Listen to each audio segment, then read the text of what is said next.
আসসালামু আলাইকুম। আপনারা দেখতে পাচ্ছেন যে এখন আমরা বর্তমানে আছি দয়ালপাড়াতে। এখানে ভোটের দিন থেকে একটা ষড়যন্ত্র চলছে। আপনারা সবাই অবগত আছেন যে এখানের প্রভাবশালী এখানে এসে বোম মেরেছে, 6 রাউন্ড গুলি করেছে, আমাদের কর্মীদের এখানে মাথা ফাটিয়েছে। বিশ্রামগঞ্জে আপনারা দেখেছেন অভিরাম দেববর্মার এখানে 5টা স্টিচ লেগেছে। এখানে বিভিন্নভাবে আমাদের কর্মীদেরকে একটা হ্যারাসমেন্ট করার চেষ্টা করছে। আমরা ত্রিপুরা রাজ্য সহ ভারতবর্ষের নাগরিক প্রত্যেকেই যে কোনো দল করতে পারি, আমাদের সংবিধান আমাদেরকে অধিকার দিয়েছে। আমরা এখানে একজন বিজেপির সমর্থক কর্মী, ওনার বাড়ি আমাদের পার্টির কর্মীরা পাহারা দিয়ে রাখছে যেন ওনার কোনো সমস্যা না হয়, শুধু শুধু মিথ্যা ব্লেম দিয়ে। আপনারা দেখতে পাচ্ছেন এখানে পুলিশ পাহারা আজকে এতদিন ধরে, তাহলে পুলিশের সামনে কিভাবে ঘরটা ভাঙলো? আমরা খবর পেয়েছি এখানের বিধায়ক উনি নিজে ভোরবেলা এই ঘরটা ভেঙেছে, ভেঙে তছনছ করে দিয়েছে, তছনছ করে আমাদের কর্মীদেরকে হ্যারাসমেন্ট করার জন্য। এখানে একটা আমরা শুনেছি এখানে নাকি আমাদের রাজ্যের মুখ্যমন্ত্রীকে আনবে, আমাদের রাজীব ভট্টাচার্যজিকে আনবে। এখানে মিথ্যা একটা ষড়যন্ত্র সাজিয়ে আমাদের নামে একটা ব্যায়াম তোলার চেষ্টা করছে। আপনারা সবাই জানেন, অবগত আছেন। আমরা এসব সংস্কৃতির, এসব সন্ত্রাসীর আমরা তীব্র নিন্দা ধিক্কার জানাই। সেই সঙ্গে বলতে চাই, যদি মনে করেন ক্ষমতার জুড়ে, ক্ষমতার পাওয়ারে আপনারা আমরা সাধারণ মানুষকে, সাধারণ নাগরিককে আপনারা হ্যারাসমেন্ট করবেন, করতে পারবেন, মিথ্যা মামলা দিতে পারবেন। এর আগেও আমরা 35 জনের নামে এখানে কেস করেছি, এখন পর্যন্ত একজন অ্যারেস্ট হয়নি। কেন হয়নি অ্যারেস্ট? যারা আক্রমণ করেছে এখানে প্রত্যক্ষদর্শী প্রত্যেকটা মানুষ সাক্ষী দিয়েছে তাদের নামে। তারা এখানে এসে সন্ত্রাস করেছে। আমরা সন্ত্রাসে বিশ্বাস করি না, আমরা মহারাজার আদর্শে চলি। আমাদের মহারাজ এই ত্রিপুরা রাজ্যকে শান্তিপ্রিয় বানাতে চাচ্ছে, সন্ত্রাস মুক্ত বানাতে যাচ্ছে। কিন্তু এই সন্ত্রাসগুলা কে করছে আজকের দিনে? রাজনৈতিক ক্ষমতার জুড়ে মানুষকে এখন সাধারণ মানুষকে মানুষ মনে হচ্ছে না, সাধারণ মানুষের রক্তকে রক্ত মনে হচ্ছে না। আমরা নিন্দা ও ধিক্কার জানাই। সেই সঙ্গে আমরা যে 35 জনের নামে থানাতে এফআইআর করেছি, সেই সকল সন্ত্রাসবাদীদের গ্রেপ্তার করার জন্য আমরা রাজ্য সরকারের কাছে আবেদন জানাচ্ছি, নিবেদন জানাচ্ছি। তা না হলে এই সন্ত্রাসগুলো আরো বাড়বে। আপনারা দেখতে পাচ্ছেন যে ঘরটাকে এসে তারা নিজেরাই ভাঙলো, ভেঙে আমাদের কর্মী সমর্থকদের নাম দিচ্ছে। এটা কোথাকার গণতন্ত্র? আমরা কোথায় আছি বর্তমানে? আমরাও মানুষ, আমাদের কর্মী সমর্থকদের মিথ্যা মামলা দিয়ে হয়রানি করার চেষ্টা করছে বিভিন্ন জায়গার মধ্যে। আমরা তীব্র নিন্দা ও ধিক্কার জানাচ্ছি। নমস্কার। মুখ্যমন্ত্রী সকাল থেকে এখানে আসবেন বলে যে প্রচার হয়েছে এবং গোটা এলাকাকে নিরাপত্তার চাদরে মুড়ে দেওয়া হয়েছিল, কিন্তু মুখ্যমন্ত্রী আসলেন যেই জায়গায় আসার কথা, মহামায়ার দেববর্মার বাড়িতে আসার কথা, পরিদর্শন কথা, কিন্তু ওখানে নামলেন না, সোজা চলে গেলেন ওনার বাড়ির পাশ দিয়ে। কি বলবেন? শুনুন, আমরা কিছুদিন আগে একটা রেকর্ডিং দেখেছি। আমাদের ত্রিপুরা রাজ্যের গর্ব, আমাদের ত্রিপুরা পুলিশকে ধমকাতে আমাদের ওসি বাবুকে বিভিন্ন ধরনের আক্রমণ করেছে। ওই দিনও রেকর্ডিং এ বলেছে এই মহামায়ার নাকি বাড়িটা ভেঙেছে, ভাঙ্গা হয়েছিল। তাহলে এতদিন ভালো ছিল বাড়িটা, আজকে সকাল ভোরবেলা ভেঙেছে বাড়িটা। তাহলে উনার কথা আর আজকের দিনের কথা মিথ্যা প্রতিশ্রুতি, মিথ্যা ছিল, সম্পূর্ণটা বানাটে ছিল।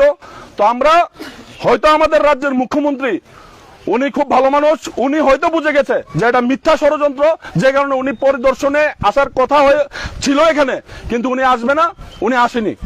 ধন্যবাদ। থেকে এই জায়গায় একটা বিতর্কের সৃষ্টি হয়েছিল, একটা বোমাবাজি থেকে শুরু করে আক্রমণ, পাল্টা আক্রমণের ঘটনা ঘটেছিল। সেদিন থেকেই কিন্তু এখানে পুলিশি পাহারা রয়েছে 24 ঘন্টা দিনরাত এই জায়গাটায়। আর ঠিক মহামায়া তিনি কিন্তু শাসক বিজেপি দলের একটা একনিষ্ঠ সমর্থক।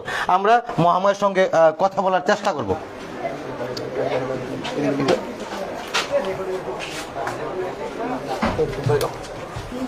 নমস্কার, আমি 12 তারিখে নির্বাচনের মধ্যে তখন আমি ভোট দিয়া এসেছে বাড়ির মধ্যে, তখন চললাম বিধানসভা, গুন্ডা বাহিনীরা আমারে হুমকি দিছে এবং মানে গড় বাড়ি জ্বালাই দিব, আর বাড়ি থাকতে পারতো না, মানে উনারা বলছে।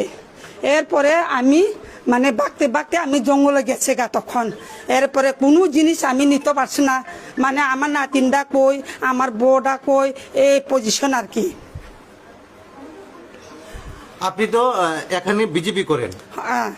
আপনাকে কে যারা মথা রয়েছে, মথার কর্মী সমর্থকরা রয়েছে, ওনারা কি আপনাকে ভয়ভীতি দেখিয়েছেন বা এরকম কিছু করেছেন? না, আমি তো মানে আমার পাশেই উনারা গেছে, চললাম বিধানসভার গুন্ডা বাহিনীরা আমাদেরকে বলেছে মানে বাড়িতে মধ্যে থাকতে পারতো না, মানে ঘর বাড়ি জ্বালিয়ে দিব বা এখানে থাকতে পারতো না। এরপরে আমি নিজের মানে জান নিয়ে আমি ফাড়াফাড়ি আমি গেছে বাগিয়া তখন। আচ্ছা, আপনাদের এই যে দেখো, আমি আমার ক্যামেরাম্যানকে বলবো নিশ্চয়ই দেখাতে, একেবারে দোকান লন্ডভন্ড অবস্থা রয়েছে এবং একটা ভয়ানক পরিস্থিতিতে রয়েছে, কিন্তু এই মুহূর্তে তার গোটা দোকান থেকে বাড়ি ঘর একটা লন্ডভন্ড অবস্থায় রয়েছে। এই যে পরিস্থিতিটা, এটা একটা যারা স্থানীয় শাসক এই মুহূর্তে এই স্থিতিতে রয়েছেন, যে মথা, ওনারা অভিযোগ করছেন এটা শাসক দলের যিনি বিধায়ক এবং না না না, মানে আমি 12 তারিখ মধ্যে আমি জঙ্গলে মানে এসেছে, বিধায়ক আমি আমারে বলছে যে আজকে মানে সিএম আসবো। এরপরে আমি আমাকে ফোন করেছে বিধায়ক, এরপরে আমি তালাটা মানে পুলিশ প্রশাসন আছে, আমি শুধু তালা খুলছে, এর কিছু না। এরপরে ঘরে মানে আমি ঢুকছে, তখন আমার সব ছিন্ন ভিন্ন আমি আয়া দেখছে, মানে আমার টাকা পয়সাটা আমার 3,10,000 আমার টাকাটা স্বর্ণের জিনিস সব আমার শেষ, আমার সব নিয়ে গেছে লুইতে পয়সা। আজকে তো দেখো মানে ওই যে আমার ঘর যে কেটেছে, আমি বারবার আমি ইনফরমেশন করেছে ওই থানার মধ্যে, মানে আমার ঘর বাড়ি আমার জ্বালাই লাইতেছে, মথারা আই আমাদেরকে অনেক বঞ্চিত করেছে। আমি তখন আমি জঙ্গলে গেছে 12 দিন আমি আজকে এসেছে বাড়ির মধ্যে। লোক কিন্তু আসেনি, কি বলবেন? মানে আমি তো এখন মানে আমাকে বলেছে আসবো কয়া, মানে আমি অপেক্ষা আছে আর কি। আচ্ছা, আপনার বাড়িতে তো বাড়ির পাশে আশেপাশে কন্টিনিউ 24 ঘন্টা পুলিশ পাহারা রয়েছে, পুলিশের পাহারার মধ্যে কি আপনার বাড়িতে আক্রমণ হয়েছিল নাকি? না না না না, তখন মানে আমি অনেক ইনফরমেশন করেছে, মানে পুলিশ আমাকে মানে কিতা না কয়, আমি কি বলতে মানে পুলিশকে আমি বারবার আমি অনেক ফোন করেছে, মানে আমার বাড়িতে মানে আসার জন্য আমি অনেক ইনফরমেশন দিয়েছে, তখন মানে কোনো পদক্ষেপ নেই না।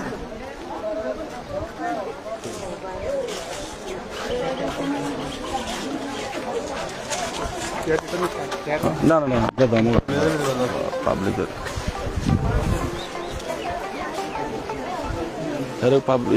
মিডিয়ার কিছু পাবলিকের কিছু কথা বলতো তা জন্য। দেখো আমার ঘর বাড়ি খোলা খোলা, সব আমার জিনিসটা লুইতে করতে সব নিয়ে গেছে।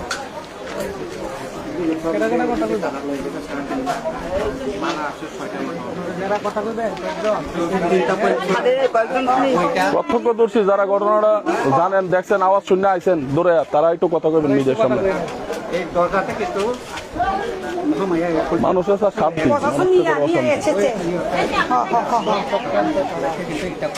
খোলা, ওই দিকে খোলা।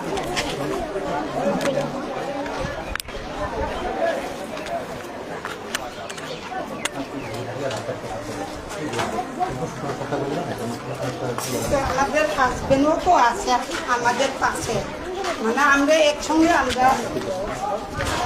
অ্যাকচুয়ালি আপনার বাড়িতে কি হয়েছিল?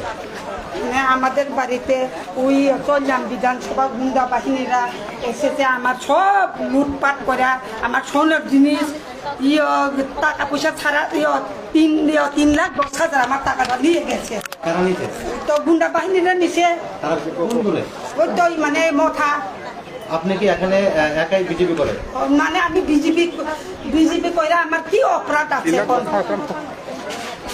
আপনার বাড়িটা কোন জায়গায়? চললাম বিধানসভা থেকে এসেছে। আপনার বাড়ি কোন জায়গা? তো দয়ালপাড়া। আপনার নাম? আমার নাম মোহাম্মদ দেববর্মা। পুলিশ আপনার কোনো সহযোগিতা করে না, কোনো ভূমিকা নেই না, চলো আমরা যাবো। আমাদেরকে কোনো সাহায্য করে না।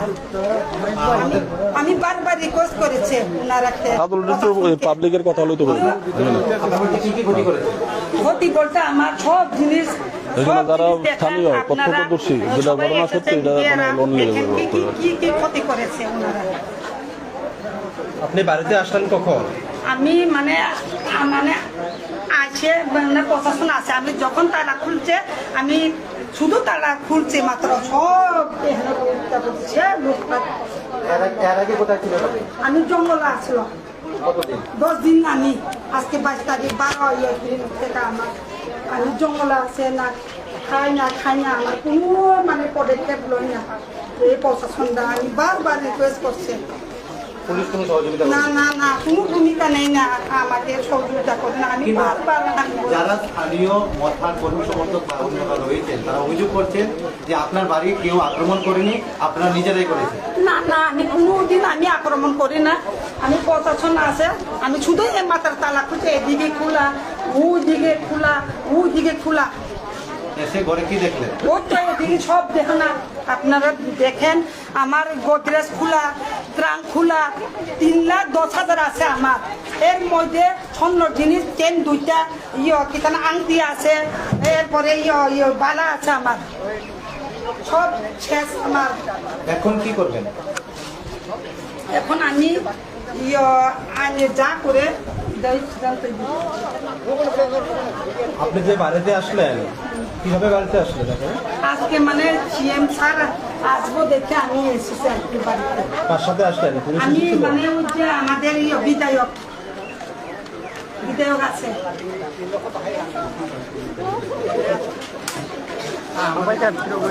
আমার হাজবেন্ডের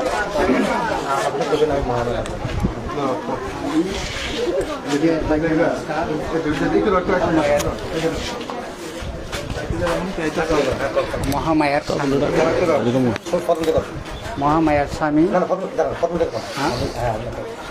আমি একজন বেলপাড়ার ভোটার। মিডিয়া এবারকে নমস্কার। আমি যা বলবো সত্য বলবো। তো আমার 12 তারিখে যেটা ভোট হয়েছে 7 তারিখেও আমি লাইনে ধরেছি 8:30 মতো আমি ভোট দিয়ে বাড়িতে আইলাম। ঠিক সিল্লামের মাইনরিটি অনেক আছে, মানে চকালবাড়ির মানুষ আছে অনেক বলতে এই রাস্তা এই বাজারের রাস্তা বিজেপি করতে আপনার না, বিজেপি করলে কাটালামু শিয়ালামু ওরার সাথে রড দাও সব সমস্ত।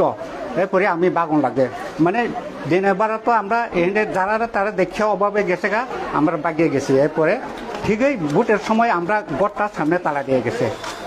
এটা তো এমনটা এদিকে কিছু না এমন। এরপরে যখন সিএম আইব সিএম দেখবো কয়া আমরা বিধায়কটা বদল করতে, এরপরে আমরা ফোন করতে করতে জঙ্গল থেকে আমরা বাইরে রাস্তা থেকে আমরা দৌড়ে আনছি। এরপরে ঠিক এখানে আছে না ওই প্রশাসন আছে রাস্তা ওই এখানে কিটা কই আপনার মহিলা কিটা কই তো বুঝলে গেছে এখানে রেস্ট হাউস আছে না, এখানে যে দাঁড়ায় এখান থেকে পুলিশ প্রশাসনে আনছে একজন, পুলিশ 2-3জন ডাকাইছে। করে তালা খুলছি, তালা খুলে দেখি ওইদিকে খোলা, এই সুপার একটা খোলা, এটা খোলা, এইটা সমস্ত এটা আমার কিছু জিনিস নাই। এই সে মুদ্রা কথা। কিন্তু আমি মিশা বলবো না দিদি, ওরা কইতাছে কি বুঝলা আমরা দেখছি প্রশাসন এসে আমরা কিভাবে সমস্ত কাজগুলো করতে পারে, এটা তো কোনোদিন হয় না। তো আমি বিজেপি করছি কি অপরাধ হচ্ছে যে জঙ্গলে 10 দিন ঘুমাইছে প্রশাসন একজন আয় না। তো আমরা তখন প্রশাসন এই ঘর খুলছি দেখে এই অবস্থা দেখছি এরকম। স্যার এটাই আমার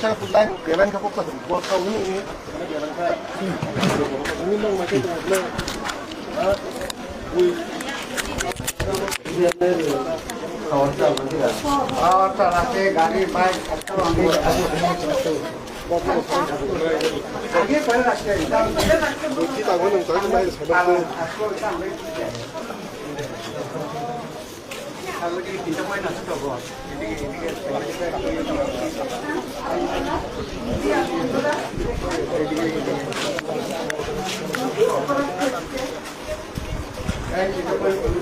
দেখো এখন আমার দোকান জিনিসটা লুটপাট করে নিয়ে গেছে।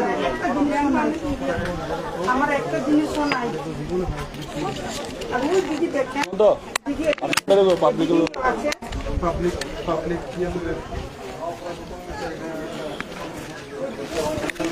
কি কথা আছে এদিকে